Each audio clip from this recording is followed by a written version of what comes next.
advogado assistente aqui da divisão sul-americana também. E a doutora Ana Cláudia de Macedo, vice-presidente do TARF. E para o nosso primeiro tema, que é reflexo da reforma tributária no terceiro setor, quero convidar aqui o Dr. Maurício Tim.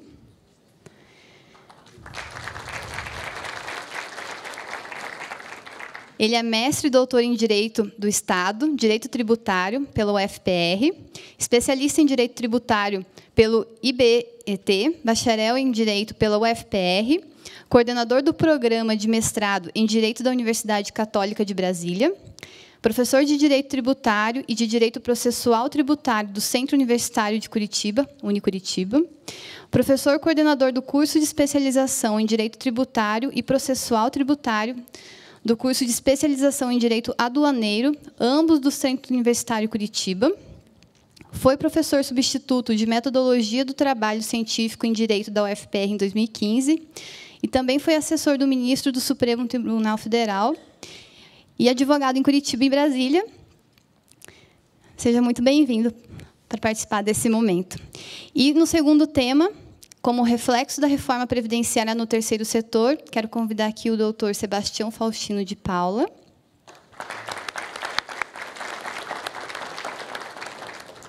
Professor da Faculdade ANAPS, onde coordena a pós-graduação e o NUPRES, Núcleo de Pesquisa em Direito Previdenciário e Seguridade Social. É procurador federal, mestre em Direito Tributário pela Universidade Católica de Brasília, doutorando em Direito pela Faculdade de Direito da Universidade do Porto, Portugal. Foi chefe de gabinete da Secretaria Executiva no Ministério da Previdência Social e conselheiro do SESCOB e do Conselho de Recursos da Previdência Social e diretor de benefícios do INSS. E autor de vários livros sobre direito previdenciário. Seja muito bem-vindo.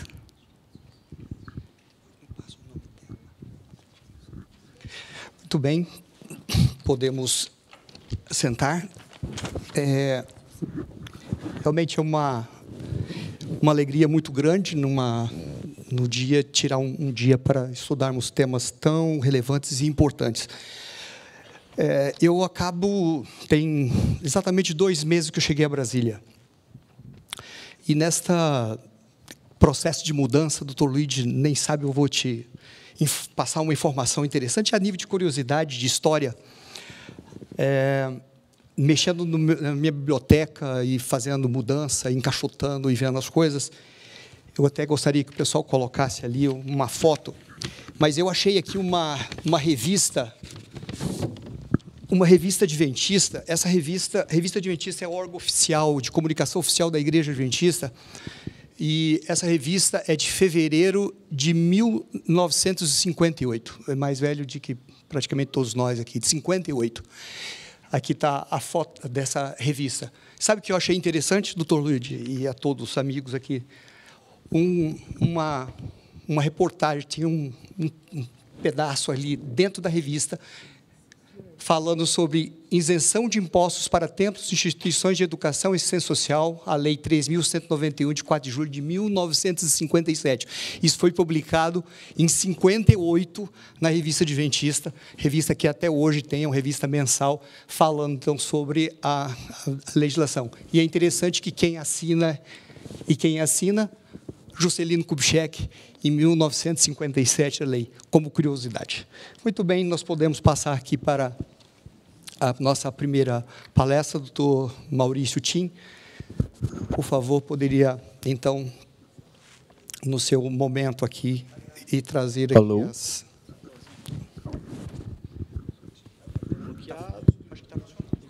Alô, opa! Está funcionando. Vocês me permitem falar em pé? Sabe por quê? Porque eu estou meio barrigudo e daí o meu botão vai abrir. Por favor.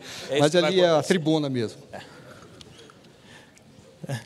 Então, sabe que o Sebastião e eu, a gente já participou de muitas mesas juntos e é sempre divertido, né, Sebastião? É sempre divertido. Bem, em primeiro lugar, eu gostaria de agradecer ao convite. Eu sei que o principal responsável pela minha vinda aqui hoje é o professor e amigo Eduardo Sabo, a quem me refiro sempre carinhosamente como meu professor. Ele está aí, não me deixa mentir sozinho. Quando me liga, sempre falo meu professor. Então, agradeço o professor. A história com o professor Sábio é muito curiosa, porque eu tinha lido já vários textos do professor Sábio, e quando cheguei, não cheguei há 2 meses a Brasília, esse é o meu 3º ano em Brasília, e lembro que quando cheguei ao programa de mestrado lá da Católica de Brasília, eu conheci o professor José Eduardo Sábio Paes, e aí eu falei, mas esse nome não é estranho, rapaz, para mim. E quando tive a grata surpresa de saber que aquele autor lá longe, né, aquele doutrinador que eu tanto admirava, era o meu colega na Católica. Então, professor Sábio, eu agradeço a tua gentileza. Sei que o convite se deve muito mais à sua gentileza e amizade do que à competência desse que fala. Ao professor Luigi, eu também agradeço, que pela amizade que tem e a admiração que tem pelo professor Sábio, se deixou levar por esse equívoco de me chamar até aqui para falar para vocês hoje, né? E agradeço a todos os demais que estão aqui hoje.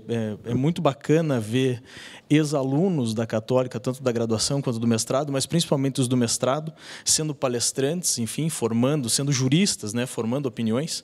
Isso é bacana porque ele só confirma a crença de que a gente está no caminho certo e que a nossa formação lá no mestrado é uma formação de qualidade, uma formação que nós confiamos, é uma formação que se mostra, de fato, confiável na prática, né?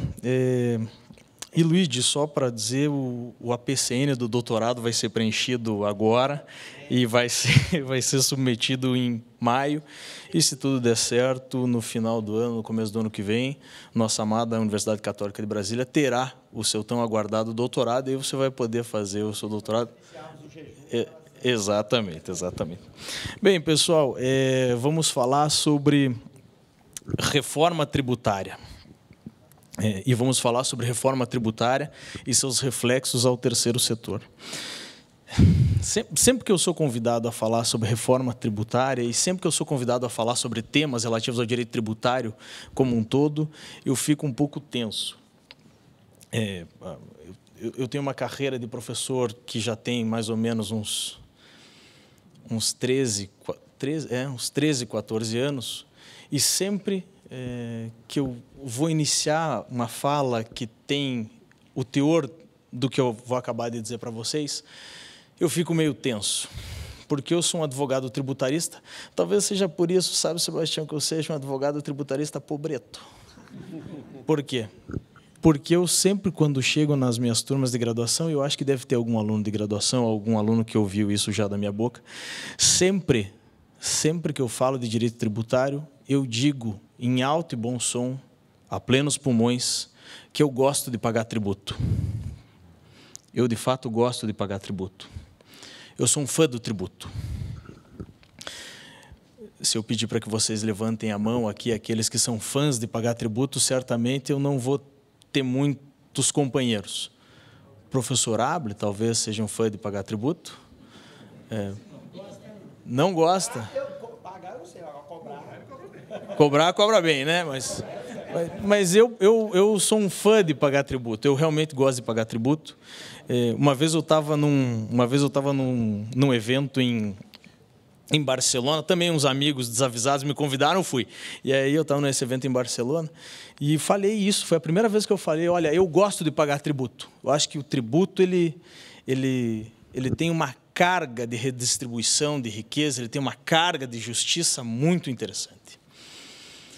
E eu tenho feito essas experiências com os meus alunos ao longo dos semestres, perguntando para eles quem gosta de pagar tributo. E aí eu sou o único bobo que fico com a mão levantada, dizendo que gosto de pagar tributo. E gosto mesmo. É curioso que aqueles que não levantam a mão ao dizer que gostam de pagar tributo são os mesmos que levantam a mão quando eu pergunto se eles querem infraestrutura, se eles querem educação, se eles querem segurança pública.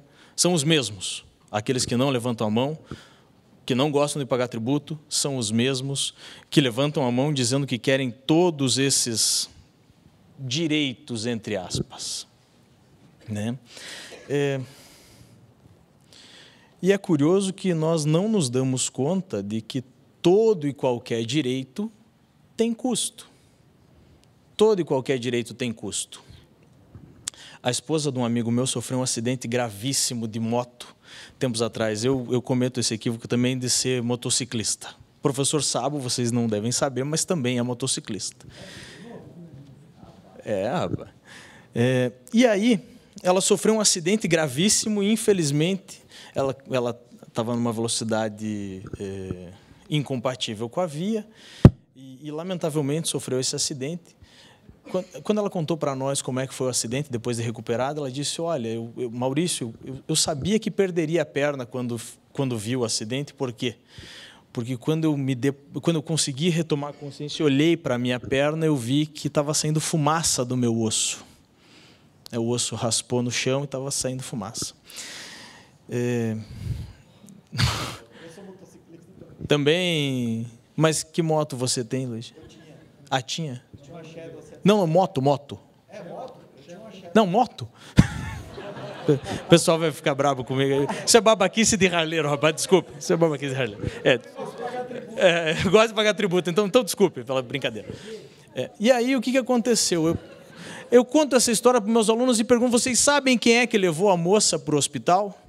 Aí todo mundo fala, foi o SAMU. Não, quem levou a moça para o hospital foi a ambulância. Não foi. Vocês sabem quem é que operou, fez uma série de cirurgias e atendimentos na moça quando ela chegou ao hospital? Foi o médico? Não foi o médico.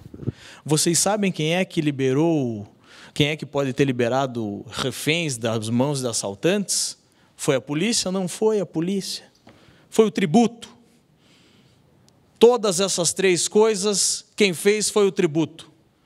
Todas elas. E aí eu tenho sempre tentado fazer com que nós mudemos essa postura ou aquela noção do sonegador. Né? Aquela postura de que o sonegar é bacana. Não é bacana. Não adianta, não é bacana. Então eu sou um defensor do tributo. Devia mudar de profissão mesmo. Não ser mais advogado, devia ser só professor. Porque eu me deparo, às vezes, com alguns conflitos internos, uns conflitos morais. Mas, de qualquer forma, quando a gente se depara com o fato, e quando a gente toma consciência de que nós não somos, e quem me disse isso foi um aluno do mestrado, para vocês verem como o mestrado engrandece não só o aluno, mas também o professor, o Hudson Bruno, o nome dele, deve estar vindo para cá, inclusive tem aula comigo amanhã, ele falou bem assim, é bacana, né, professor, essa noção que a gente tem, porque a gente tem uma diferença que a gente não se dá conta, né? Que uma coisa é o cara se considerar cidadão e outra coisa é o cara se considerar contribuinte. Quando o cara percebe que ele é contribuinte, ele vê o valor, a importância do trabalho dele, das contribuições dele no Estado. A gente tem uma cultura de que nós devemos receber tudo do Estado, quando, na verdade, o Estado somos nós. Então, quando a gente se der conta disso, eu acho que as coisas vão melhorar. Mas, ao falar da PEC 29304, que é para isso que vocês, que o Luigi me chamou aqui, um outro sentimento que eu tenho quando me chamam para falar sobre reforma tributária ou me perguntam a respeito da reforma tributária é justamente aquele que leva em consideração reforma tributária para quê? Eu vou falar de reforma tributária por quê? Nós temos um sistema constitucional tributário que é muito detalhado mesmo. Nós temos uma forma de Estado que é complexa, um Estado dividido em unidades de federação, né? Eu tenho uma série de estados.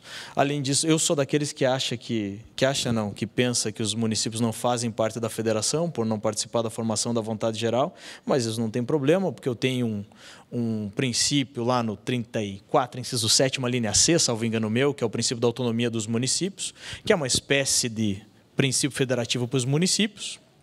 Né? Claro que eu tenho essa complexidade do Estado, mas eu fico imaginando por que se falar em reforma tributária se nós não estressamos, por assim dizer, o sistema que nós temos até as últimas consequências. Nós não estressamos o sistema até as últimas consequências. Tem uma série de leis complementares exigidas pelo texto constitucional, pelo legislador constitucional, que até o presente momento não foram editadas. Uma série delas. Realmente me parece, que se nós queremos ter um Estado desenvolvido, se o nosso interesse é que nós tenhamos infraestrutura, as propostas de reforma tributária não devem levar em consideração uma eventual diminuição da arrecadação em si. É claro, talvez nós devêssemos mudar a matriz para tirar a grande parcela dos tributos incidentes sobre o consumo, que torna o nosso sistema um sistema regressivo, para passar essa tributação para renda, para fazer com que as bases maiores fossem as bases do patrimônio. Mas me parece em si que se falar em reforma tributária é algo apressado. Posso estar equivocado? Claro que posso estar equivocado, mas me parece que é algo apressado. Por quê? Porque nós não levamos o nosso sistema às últimas consequências. Não operacionalizamos o nosso sistema até o final. Claro, acho que foi o professor Abel que mencionou o tempo que leva para o Supremo Tribunal Federal julgar a DINS, né? Acho que 19 ou 17 anos, 29 anos uma medida liminar. É claro que isso é inaceitável. É evidente que isso é inaceitável, né? Me parece que a postura acaba sendo uma das melhores formas de julgar a DINS é justamente esperar com que a legislação questionada seja revogada, porque daí a DIN perde o objeto, pronto, fica todo mundo feliz, né? Mas, de qualquer forma, me parece que a reforma deveria mirar não no sistema tributário, mas devia mirar justamente naqueles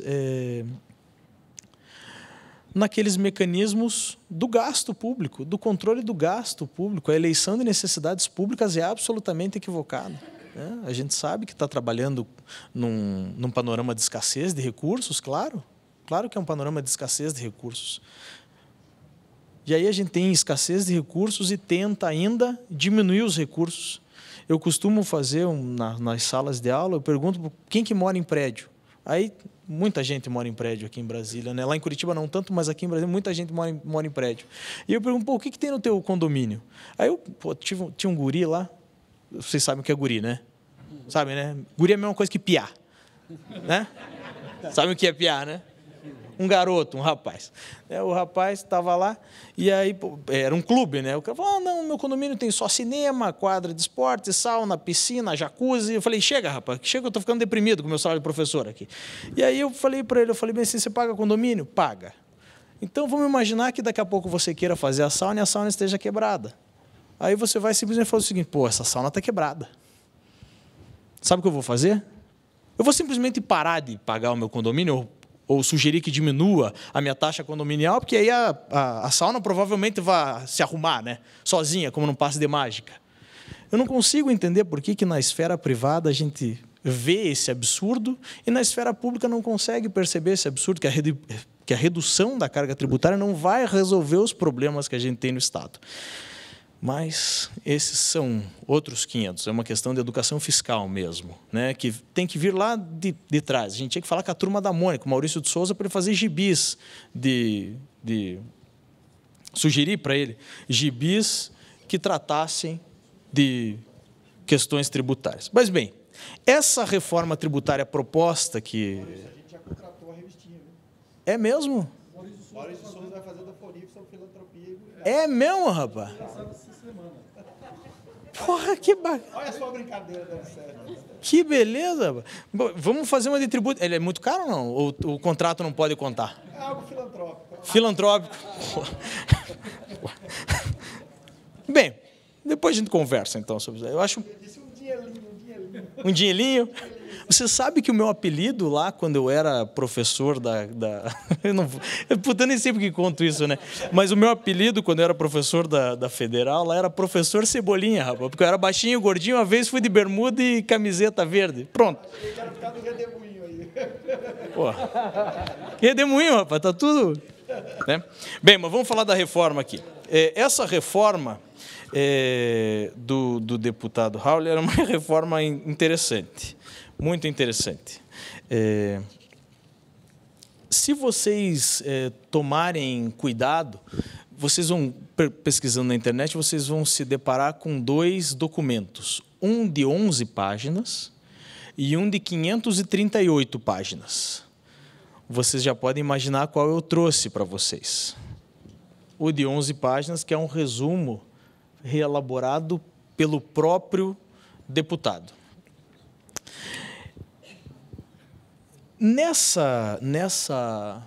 Nesse texto dele, nesse resumo dele, ele fez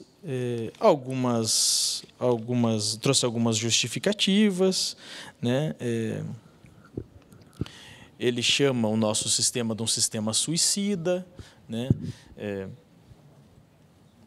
Me parece que ele traz aqui aquelas noções do Alfredo Augusto Becker, que nós estamos diante de um manicômio tributário, é isso mesmo que nós estamos, nosso sistema é absolutamente irracional, né? Quando você faz a repartição das competências tributárias, você percebe que o sistema é irracional, né? Por quê? Porque você tem um sistema desproporcional, você tem uma série de tributos na competência da União, deixando com que estados e municípios fiquem com uma parte pequena dos recursos. Você vê, a gente consegue perceber que há, de certa forma, má fé do legislador quando ele opta por instituir novas contribuições e aumentar as alíquotas das contribuições, não fazendo esse mesmo aumento nos impostos da União, justamente porque os impostos há uma determinação constitucional para que haja a repartição das receitas tributárias de impostos,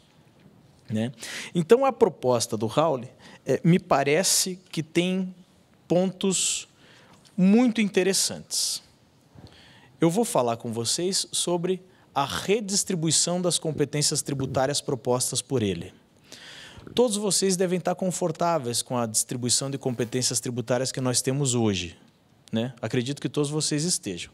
Mas em 2 minutos eu consigo rememorar para vocês. Se vocês puderem ir contando para depois a gente saber quais são os tributos, seria interessante só para a gente fazer, porque é fácil, né? De estados e municípios não dá nem graça, né? Municípios 5, estados 4 e a União é uma porrada, né? Mas se vocês puderem contar, eu agradeceria. Quais são os tributos de competência da União, senhores? Vocês já fizeram um quadrinho de repartição das competências da União?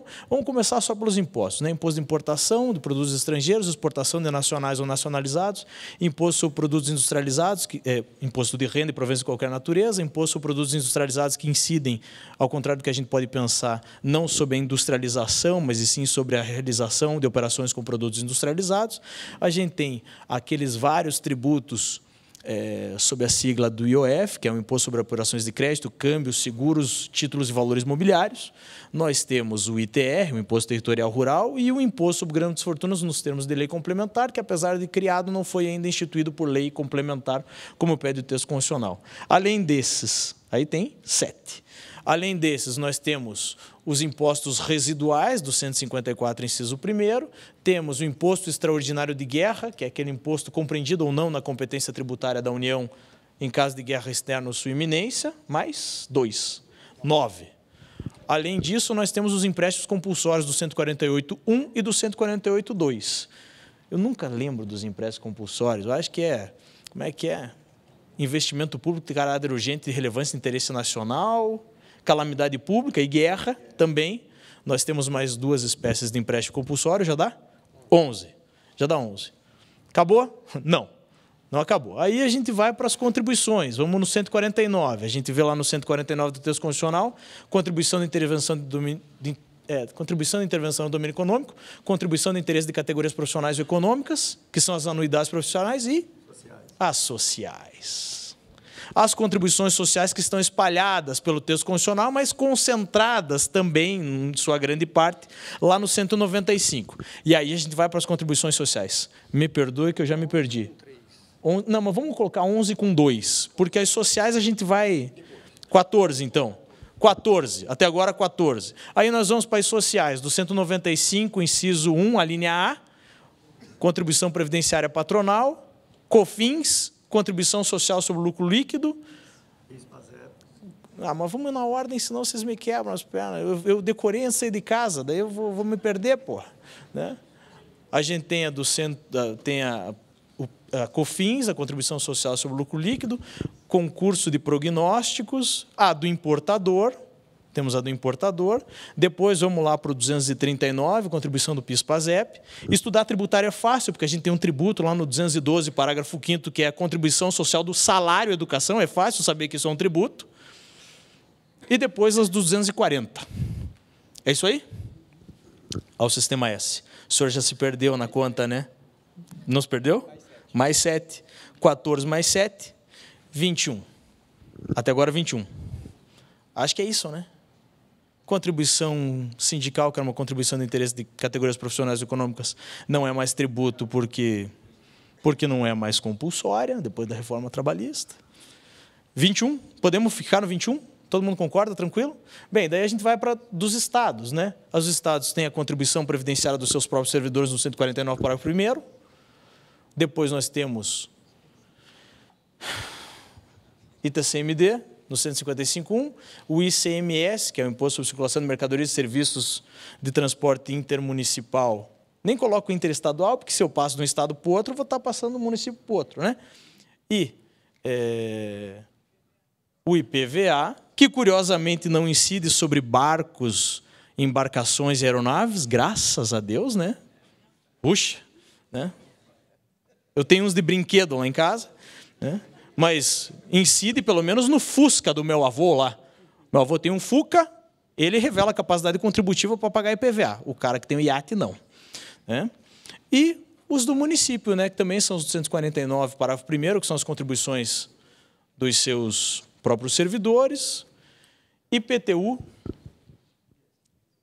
ITBI, ISS e a COSIP, né? Contribuição Social de Iluminação Pública, que nada mais é do que uma taxa travestida depois da súmula vinculante 41, salvo engano meu, que foi inserida pela Emenda Constitucional 39 de 2002 ou 2003. Agora eu não lembro, infelizmente. Então, isso é o que nós temos hoje. 21 tributos da União, 4 dos estados e 5 dos municípios. Sem falar de taxa e contribuição de melhoria, porque aí a gente ia ficar louco aqui. Tá? Qual é a proposta atual? A proposta atual é a seguinte. IPI. Puta, eu tenho um livrinho do IPI, me deu tanto trabalho para fazer aquele livrinho. O IPI é extinto, o IOF é extinto, Contribuição Social sobre o Lucro Líquido extinta, PIS extinto, PASEF extinto, COFINS extinto, Salário Educação extinto, CID Combustíveis, Contribuição de Intervenção do Meio Econômico de Combustíveis extinto, todos esses federais. Tudo isso extinto. O ICMS estadual extinto. E o ISS municipal extinto também. Nos lugares desses tributos, uma pena, né? A gente já decora até o artigo, onde é que eles estão, uma pena. Nos lugares, o que é que vem nos lugares desses tributos? Vem o Imposto sobre Operações com Bens e Serviços, o IBS, o Imposto sobre Bens e Serviços Específicos de Competência Federal, que é o tal do Imposto Seletivo, tá? Mas aí tem alguma coisa que a gente preserva também, né? As contribuições previdenciárias sobre a folha de pagamento são preservadas, tá? Na propriedade, na tributação sobre a propriedade, o ITCMD, ele passa dos estados, da competência dos estados para a competência federal, certo? Ah, mas quer dizer então que do ITCMD é uma maravilha, porque hoje ele é estadual, né? Ele vai de competência estadual, ele vai passar para a competência federal, mas o produto da arrecadação é toda destinada aos municípios. O IPVA continua como um tributo de competência estadual, mas a sua arrecadação toda também é destinada para os municípios. Então, pessoal, quais são as competências tributárias? Eu estou de olho ali, Sebastião, no tempo. Deixa comigo. Deixa comigo. Eu não vou te atrasar, rapaz. Eu vim só para te assistir hoje, não vou te atrasar. Quais são os tributos de competência da União na proposta de reforma? Quais são eles?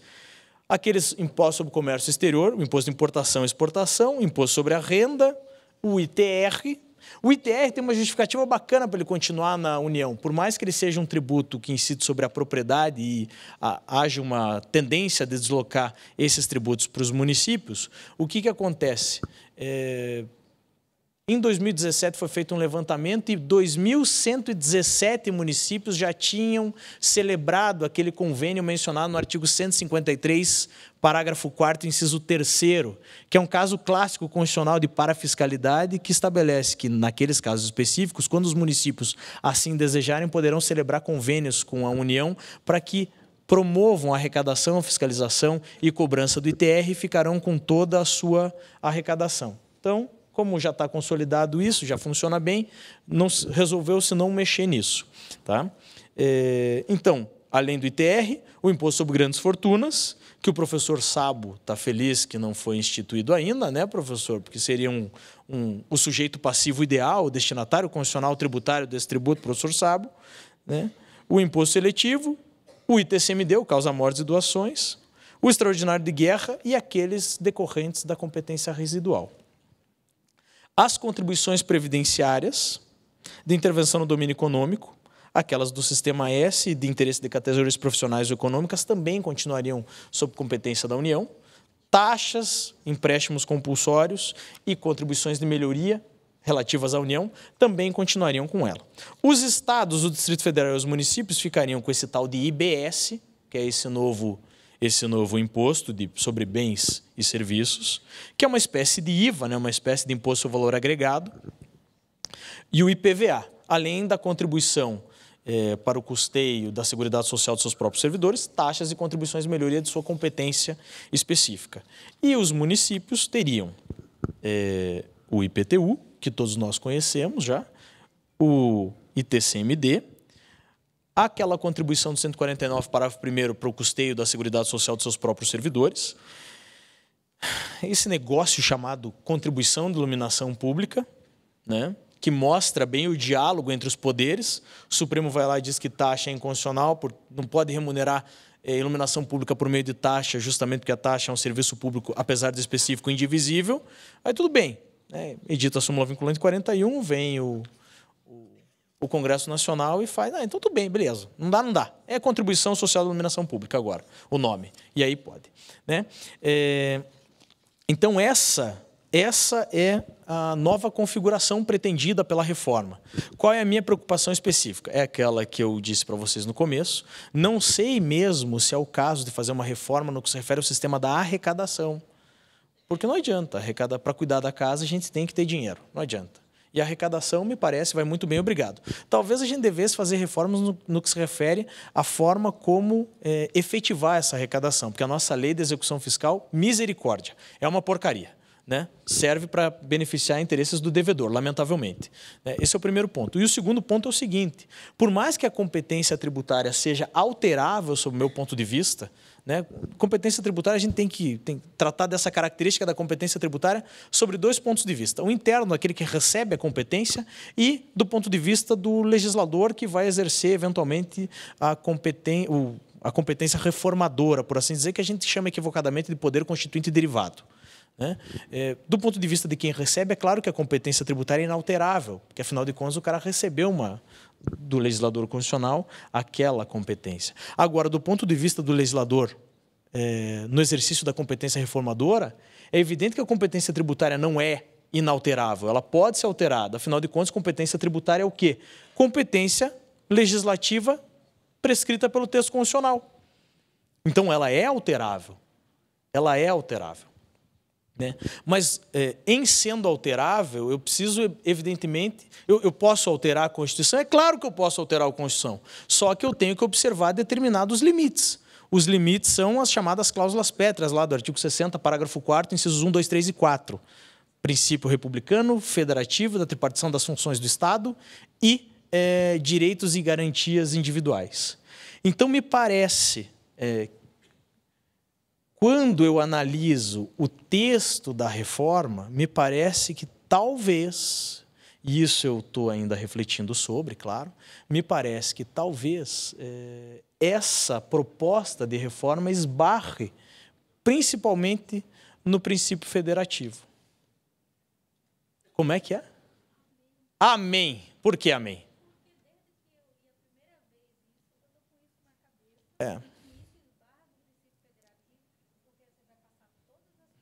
Para a União. O Pires, né?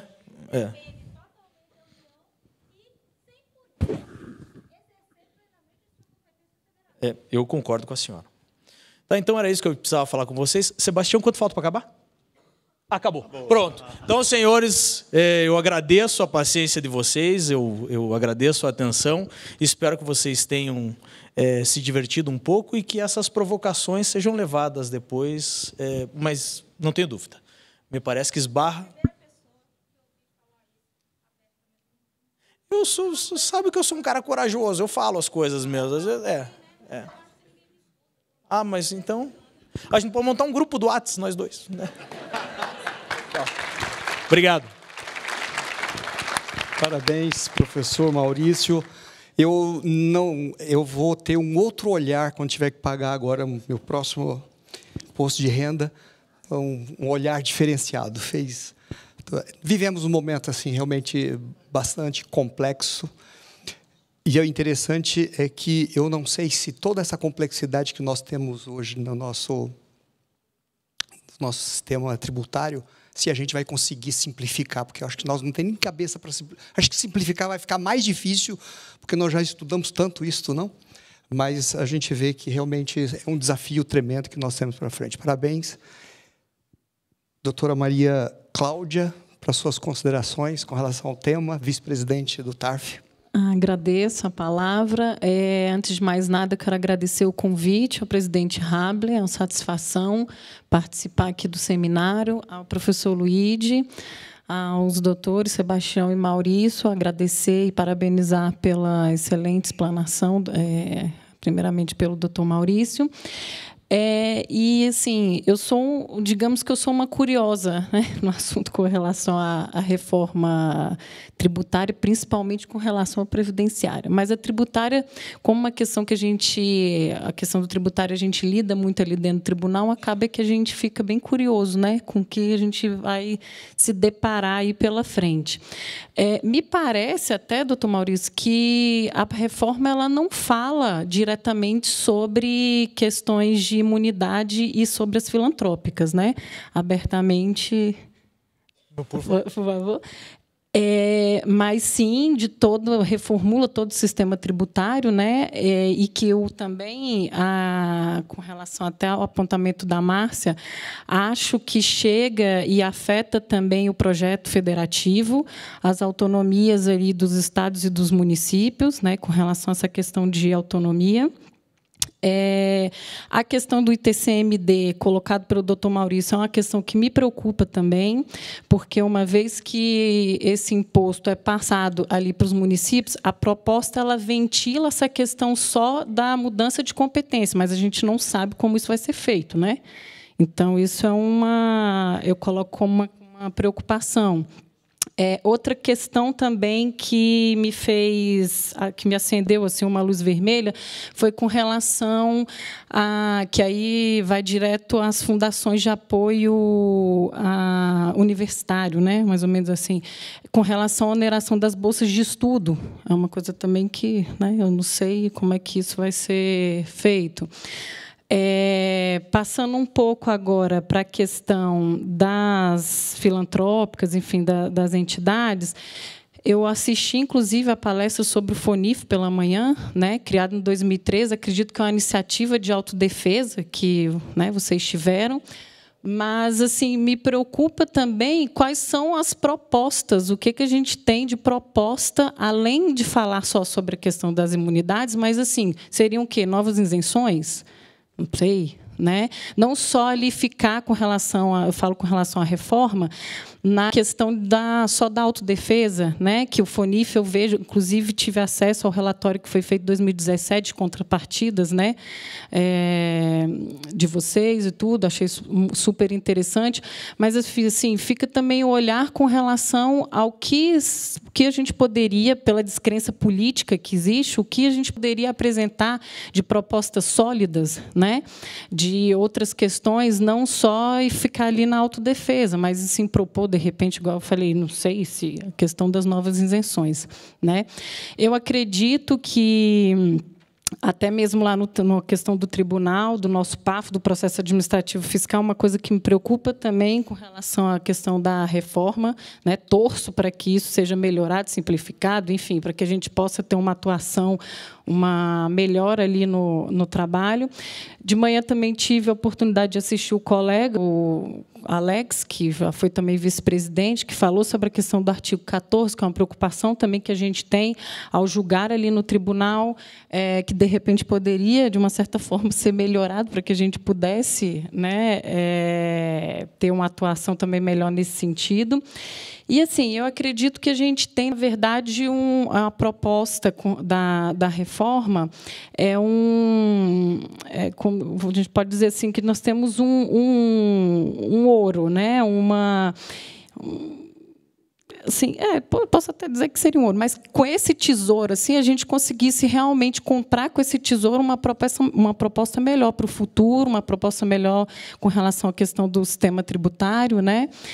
Então, peço até, doutor Maurício, para que, com relação àquela pergunta que eu fiz no início, e que realmente é uma questão que preocupa, se o senhor quiser se manifestar com relação a isso, é uma pergunta que eu deixo e que até com relação também às novas propostas, olhando aqui para o Luiz, me lembrei disso, né? Não só dessas instituições ficarem só na autodefesa.